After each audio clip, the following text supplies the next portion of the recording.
Notre cerveau est plastique et nous avons la capacité de le modifier et de le façonner tout au long de notre vie. Bienvenue dans ce nouvel épisode de Dans la tête de, le podcast où nous explorons ensemble les idées et stratégies des plus grands esprits de notre époque. Aujourd'hui, j'ai l'immense plaisir de vous faire découvrir l'univers d'un scientifique qui révolutionne notre compréhension du cerveau et de la performance, Andrew Huberman. Andrew Huberman est neuroscientifique et professeur à Stanford, spécialisé dans les sciences du cerveau et l'optimisation de la performance humaine. Mais il est aussi un podcasteur reconnu, suivi par des millions de personnes sur YouTube et les réseaux sociaux, où il partage les découvertes les plus récentes en neurosciences appliquées. Ses approches sont concrètes, accessibles et surtout basées sur les dernières avancées scientifiques. Pour ceux qui cherchent à améliorer leur quotidien, ses conseils sont de véritables outils. Pour cet épisode, nous allons plonger dans 3 principes phares de la philosophie d'Andrew Huberman, 3 axes essentiels qui, appliqués au quotidien, peuvent réellement transformer notre bien-être et notre performance. Tout d'abord, le rôle de la lumière et du soleil dans la régulation de l'énergie et de la concentration. Nous explorerons comment l'exposition à la lumière naturelle, surtout le matin, influence notre niveau d'énergie, notre humeur et notre capacité de concentration. Ensuite, l'optimisation de la dopamine pour maintenir la motivation. Andrew Huberman nous montre comment la dopamine, cette molécule clé de notre cerveau, peut être régulée pour rester motivé, éviter les baisses de régime et garder un état d'esprit positif. Et enfin, l'impact de la neuroplasticité et des routines spécifiques sur l'apprentissage. Nous découvrirons des techniques concrètes pour utiliser la neuroplasticité à notre avantage, en optimisant l'apprentissage et la maîtrise de nouvelles compétences. Cet épisode est une invitation à découvrir des pratiques scientifiquement éprouvées pour optimiser notre énergie, maintenir notre motivation et apprendre mieux et plus vite. Si vous êtes prêt à explorer le pouvoir de votre cerveau et à comprendre comment utiliser ces découvertes dans votre vie quotidienne, plongeons ensemble dans la tête d'Andrew Huberman. Pour commencer, explorons un principe fondamental dans la philosophie d'Andrew Huberman, le rôle de la lumière et du sommeil dans la régulation de notre énergie et de notre concentration. Andrew nous montre à quel point notre cerveau, et donc notre état d'esprit et notre énergie, est étroitement lié au rythme de la lumière naturelle. Ce rythme circadien qui régule nos cycles veille-sommeil influe directement sur notre niveau d'énergie et notre capacité à rester concentré. D'abord, Andrew insiste sur l'importance de l'exposition à la lumière naturelle dans les 2 heures qui suivent le sommeil. En fait, lorsque la lumière du matin pénètre nos yeux, elle active des photorécepteurs spécifiques situés dans la rétine, lesquels envoient un signal à une zone du cerveau appelée le noyau suprachiasmatique. Ce signal indique au corps que la journée a commencé, déclenchant ainsi la production de cortisol, une hormone qui joue un rôle essentiel dans l'éveil et la vigilance. Andrew précise que ce cortisol libéré naturellement en début de journée est très différent du cortisol du stress, car il nous aide à démarrer la journée en augmentant progressivement notre niveau d'énergie. Pour maximiser cet effet, Andrew recommande de passer au moins 10 à 30 minutes à l'extérieur chaque matin, même si le ciel est nuageux. La lumière naturelle est bien plus puissante que la lumière artificielle, même par temps couvert. Par exemple, une promenade matinale ou même simplement prendre son café en extérieur peut fournir l'exposition nécessaire. Et si sortir n'est pas possible, vous pouvez vous asseoir près d'une fenêtre lumineuse ou utiliser une lampe de lumière du jour conçue pour stimuler la lumière du soleil. En ce qui concerne le soir, Andrew explique que la gestion de la lumière est tout aussi cruciale pour la qualité du sommeil. La lumière artificielle et surtout la lumière bleue émise par nos écrans perturbent la production de mélatonine, une hormone clé pour signaler à notre cerveau qu'il est temps de dormir. Notre corps commence naturellement à produire de la mélatonine environ 14 à 16 heures après notre exposition matinale à la lumière. Pour faciliter cette production, Andrew conseille de réduire ou de filtrer la lumière bleue dans les heures précédant le coucher. Il conseille de créer une routine de déconnexion. Vous pouvez par exemple tamiser les lumières chez vous, éviter les écrans ou utiliser des lunettes anti-lumière bleue. Ces gestes simples envoient un signal à notre cerveau pour indiquer que la journée touche à sa fin, ce qui aide à enclencher la production de mélatonine et de se préparer pour une nuit de sommeil plus reposante. Enfin, Andrew Huberman souligne également l'importance de maintenir des heures de sommeil régulières. En se couchant et en se levant chaque jour à la même heure, même le week-end, notre corps s'adapte en anticipant les périodes de repos et d'activité. Cela crée une base stable pour une énergie plus durable et une meilleure concentration.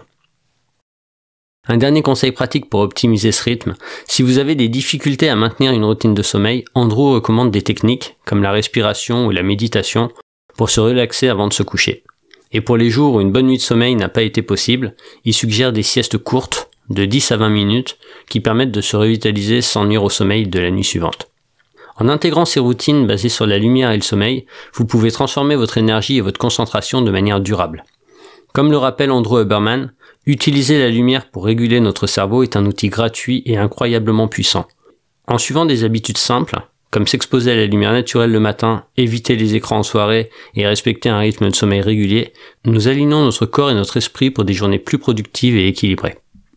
La deuxième clé que nous allons explorer est l'optimisation de la dopamine pour maintenir la motivation et renforcer l'engagement.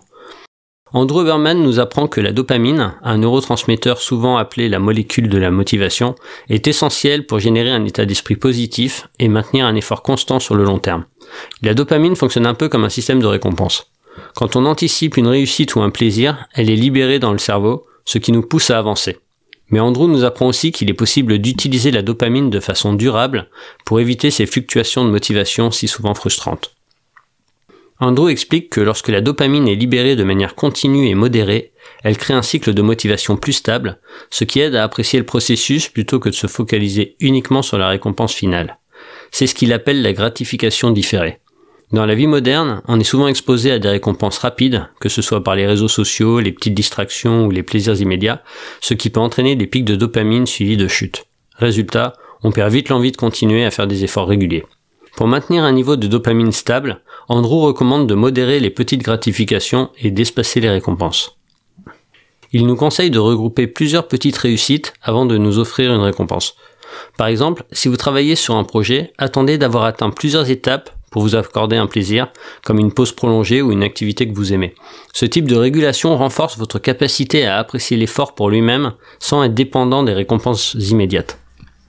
Andrew nous apprend également à reprogrammer notre perception de l'effort. Pour lui, l'effort n'est pas un sacrifice, mais une étape précieuse du processus qui mérite d'être valorisée. En adoptant une mentalité qui célèbre chaque petit progrès, même lorsqu'il semble difficile, on peut entraîner le cerveau à libérer de la dopamine pendant l'effort, et non uniquement au moment du résultat final. Andrew recommande ici d'adopter un discours intérieur encourageant, par exemple en se disant « Ce travail est difficile mais il me fait avancer » ou encore « Cet effort va m'amener à progresser et à me dépasser ».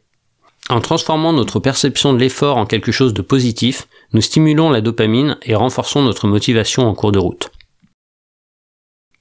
Conseil pratique. Chaque fois que vous vous engagez dans une tâche exigeante, prenez un moment pour célébrer les étapes franchies. Plutôt que de vous concentrer sur ce qui reste à faire, essayez de reconnaître la satisfaction de ce que vous avez déjà accompli. Ce processus permet de conditionner le cerveau et d'apprécier non seulement le résultat, mais aussi le parcours, ce qui renforce la motivation à long terme. Enfin, Andrew Huberman nous rappelle que la gratitude est un moyen puissant d'entretenir la dopamine et la motivation. La gratitude active des circuits cérébraux de la satisfaction et renforce notre capacité à rester positif et motivé, même face aux défis. En cultivant un sentiment de reconnaissance pour ce que nous avons et pour chaque étape accomplie, nous maintenons notre système de récompense dans un état d'équilibre. Prenez quelques minutes chaque jour pour noter une petite victoire ou un progrès que vous avez réalisé. Cela peut être un moment à la fin de la journée, lorsque vous faites le bilan de vos avancées, même minimes. En prenant cette habitude, vous aidez votre cerveau à stabiliser son niveau de dopamine et à renforcer un sentiment de satisfaction et de motivation. En intégrant ces techniques, vous pouvez transformer votre relation à la motivation et apprendre à gérer la dopamine pour maintenir un état d'esprit motivé et résilient sur le long terme. Comme le dit Andrew Huberman, la dopamine est le moteur de la motivation, mais pour l'exploiter pleinement, il faut apprendre à apprécier non seulement la destination, mais aussi le voyage. La troisième idée qu'Andrew Huberman nous propose concerne l'utilisation de la neuroplasticité pour optimiser l'apprentissage et maîtriser de nouvelles compétences. La neuroplasticité, cette capacité du cerveau à se remodeler et à renforcer ses connexions en fonction des expériences, est au cœur de notre apprentissage. Ce qui est fascinant, c'est qu'Andrew nous montre que la neuroplasticité n'est pas réservée aux jeunes. Elle est accessible à tout âge, si l'on adopte des routines adaptées qui favorisent ce phénomène. Andrew Huberman explique que le cerveau est particulièrement réceptif à l'apprentissage quand on combine l'effort avec des périodes de repos stratégiques. Il recommande de structurer des séances d'apprentissage en blocs d'environ 90 minutes, suivies de pauses de 10 à 15 minutes. Pourquoi ? Parce que pendant ces pauses, le cerveau est capable de consolider les informations apprises. C'est ce qu'on appelle la consolidation de la mémoire. Pendant le repos, le cerveau réorganise et renforce les connexions neuronales liées aux nouvelles connaissances. Conseil pratique. Planifiez vos sessions d'apprentissage en utilisant des blocs de 60 à 90 minutes, entrecoupés de courtes pauses. Durant ces pauses, Andrew conseille de faire quelque chose de complètement différent, comme marcher ou simplement vous étirer, afin de permettre au cerveau de se relâcher et d'assimiler les informations en arrière-plan. Ces micro-périodes de repos sont essentielles pour renforcer durablement les connaissances. Un autre point central qu'Andrew Huberman souligne est l'importance de sortir de sa zone de confort pour activer la neuroplasticité. Le cerveau se développe surtout quand on se confronte à des défis, à des activités qui demandent un effort supplémentaire. C'est ce qu'Andrew appelle un stresseur positif. Un effort qui sollicite pleinement notre attention et nos capacités. Cet engagement intense est essentiel pour activer la plasticité cérébrale et renforcer les nouvelles connexions neuronales. Lorsque vous vous lancez dans l'apprentissage de quelque chose de nouveau, intégrez des éléments qui vous mettent au défi. Par exemple, si vous apprenez un instrument, essayez de jouer une mélodie plus difficile que ce à quoi vous êtes habitué. Si vous étudiez une langue, engagez-vous dans une conversation complexe. L'effort et l'inconfort stimulent notre cerveau et créent de nouvelles connexions, ancrant davantage ce que vous apprenez. Enfin, pour ancrer les nouvelles connaissances, Andrew insiste sur l'importance d'un sommeil de qualité. C'est durant le sommeil, et plus spécifiquement lors des cycles de sommeil profond, que le cerveau consolide les apprentissages de la journée. Les informations passent alors en mémoire à long terme, devenant accessibles et utilisables de manière durable. Cela signifie que bien dormir est tout aussi crucial que l'effort d'apprentissage lui-même. Conseil pratique pour optimiser ce processus. Maintenez une routine de sommeil régulière avec des heures de coucher et de réveil cohérentes. Si le sommeil nocturne est limité, même de courtes siestes de 10 à 20 minutes peuvent favoriser la rétention d'informations et revitaliser le cerveau. Ces siestes, en complément d'un bon sommeil, aident le cerveau à se régénérer et à renforcer les connexions neuronales. En adoptant ces routines, vous pouvez exploiter pleinement la neuroplasticité de votre cerveau pour apprendre plus efficacement et retenir les informations sur le long terme. Que ce soit en organisant vos sessions de travail, en cherchant des défis ou en optimisant votre sommeil, Andrew Huberman nous montre qu'il est possible de tirer le meilleur parti de notre capacité d'apprentissage. Comme il le dit si bien, le cerveau est conçu pour se remodeler et c'est à nous de lui fournir les bons outils pour qu'il le fasse. Pour conclure cet épisode, nous avons exploré 3 concepts clés de la philosophie d'Andrew Huberman, des idées qui, appliquées au quotidien, peuvent transformer notre bien-être et nos performances. Tout d'abord, nous avons vu le rôle essentiel de la lumière et du sommeil pour réguler notre énergie et optimiser notre concentration. Ensuite, l'importance de la dopamine pour cultiver une motivation durable et apprécier le processus en plus de la destination. Et enfin, l'incroyable pouvoir de la neuroplasticité qui nous permet d'apprendre plus efficacement et de retenir de nouvelles informations de manière durable. Andrew Huberman nous rappelle que notre cerveau est un outil extraordinairement malléable, capable d'adaptation et de transformation si on lui fournit les bonnes routines. Avec des pratiques simples et scientifiquement éprouvées, comme l'exposition à la lumière naturelle, la revalorisation de l'effort et un sommeil de qualité, chacun d'entre nous peut s'engager dans une démarche de progrès et de bien-être. Vous trouverez dans la description une sélection de ressources précieuses pour approfondir ces enseignements. J'ai inclus un lien vers son podcast, Huberman Lab, où il partage régulièrement des conseils basés sur les dernières recherches scientifiques, des vidéos inspirantes et éducatives de sa chaîne YouTube, ses réseaux sociaux pour découvrir ses réflexions et recommandations quotidiennes, et bien sûr les études scientifiques en lien avec cet épisode et des informations sur ses travaux. Ces ressources sont une invitation à explorer davantage le potentiel incroyable de votre cerveau. Alors rendez-vous dans la description pour découvrir ces contenus et optimiser votre bien-être et vos performances. Si cet épisode vous a inspiré, n'oubliez pas de vous abonner pour ne rater aucun des prochains épisodes. Et pour soutenir le podcast, laissez un petit 5 étoiles et un commentaire, cela m'aide énormément. Pour le prochain épisode, préparez-vous à entrer dans l'univers fascinant de Liv Bory, joueuse de poker professionnelle, diplômée en astrophysique et experte en sciences cognitives et prise de décision. Liv Bory est connue pour son approche unique du poker et de la gestion des risques, en utilisant des stratégies de pensée probabilistique et de gestion des émotions pour optimiser ses performances, que ce soit aux tables de poker ou dans la vie quotidienne. Si vous êtes curieux de découvrir comment la science peut nous aider à mieux gérer le risque et l'incertitude, ne manquez pas cet épisode exceptionnel dans la tête de Liv Bory. À bientôt!